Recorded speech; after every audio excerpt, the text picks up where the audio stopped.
Hello friends, నీతోనే dance 2.0గా మనకి ఫైనల్కి అయితే ఇక గ్రాండ్ ఫినాలేలో చూస్తే మాత్రం ఇక ప్రిన్స్ ఆవర్కి ఇంజురీ అయింది, తను హాస్పిటల్లో ఉన్నాడు. ఇది మాత్రం 2 days హాస్పిటల్లో అయితే ఉన్నాడు.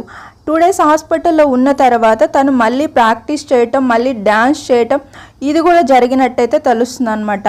అంతేకాదు ఇంకొక విషయం ఏంటి అంటే తనకు అసలు డ్యాన్స్ అనేది రాదు, కానీ నీతోనే డాన్స్తోనే తను రావటం, అలా తను అలా ఇంజురీ అయ్యి హాస్పిటల్లో 2 days ఉండి మళ్ళీ ఫైనల్గా తను డ్యాన్స్ చేయటం అనేది జరిగింది. తను డ్యాన్స్ పర్ఫార్మెన్స్ కూడా చాలా బాగున్నట్టయితే తెలుస్తుంది. కాకపోతే చాలా షాకింగ్ ఏంటంటే తనకు 5th place అనేది రావటం అనేది చాలా షాకింగ్ అయితే అనిపిస్తుంది నాకైతే. మరి చూద్దాం ఫైనల్గా ఏం జరిగిందనేది. కానీ తను 2 days హాస్పిటల్లో ఉండి తర్వాత మళ్ళీ ప్రాక్టీస్ చేసి డాన్స్ చేశాడని అయితే తెలుస్తుంది అనమాట. ఇక టైటిల్ విన్నర్గా చూస్తే మాత్రం అమర్దీప్, తేజస్విని అయితే రావటం అయితే జరిగిందనమాట. వీళ్ళు నీతోనే డాన్స్ ఆల్రెడీ ఒకసారి వచ్చారు.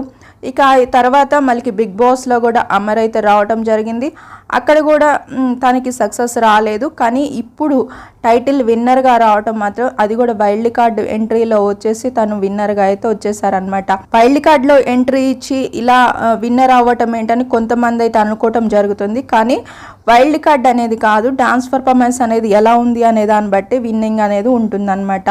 మనం ఆల్రెడీ ఒక సీజన్లో చూసాం, చాలా చాలా బాగా డ్యాన్స్ చేస్తారు. అలానే ఈ సీజన్లో కూడా ఇంతవరకు బెస్ట్ పర్ఫార్మెన్స్గా చాలానే తీసుకున్నారు వాళ్ళు. డాన్స్ పర్ఫార్మెన్స్ అలా ఉంది కాబట్టి అలా జడ్జెస్ కూడా ఇవ్వటం అయితే జరిగినట్టే తెలుస్తుంది అనమాట. ఇక అలానే కొత్త షో కూడా స్టార్ట్ అవబోతుంది. దాంట్లో కూడా కొన్ని గేమ్ షోస్ అయితే ఉండబోతున్నాయి, చాలా ఛాలెంజెస్ కూడా ఉండబోతున్నాయి, చాలా ఇంట్రెస్ట్గా అయితే ఉండబోతుంది అనమాట. దాని గురించి కూడా నేను అప్డేట్ అయితే చేస్తూ ఉంటాను. అలానే ఇంకా ఏమేమి జరగబోతున్నాయి అనేది, అలానే బిగ్ బాస్ అప్డేట్స్ కూడా మన ఛానల్లో అయితే ఉంటాయి. ఛానల్ అయితే ఫాలో అవ్వండి ఫ్రెండ్స్.